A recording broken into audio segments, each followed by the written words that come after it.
There are over 6,000 languages spoken in the world today. In the United States alone, there are over 350.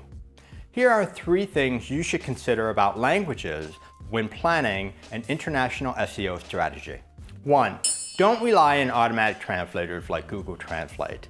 Without doing the extra work in polishing and editing your automatically translated content, Google might punish your website and affect its ability to rank.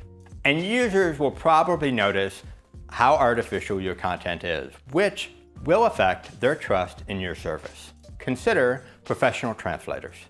2. If you do professionally translate your content, don't do it word for word. Localize your content for local audiences. Identify the local customs and needs. Remember, the Harry Potter books, even though they were written in English, they were still translated for American audiences. Your website should be no different. 3. Try to make sure your users don't get the wrong language version of your website.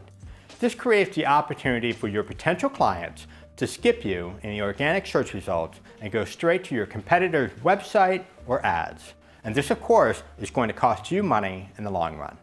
If something as simple as misusing languages can have such a negative effect on your business, imagine what incorrectly managing the complexity of international SEO will do.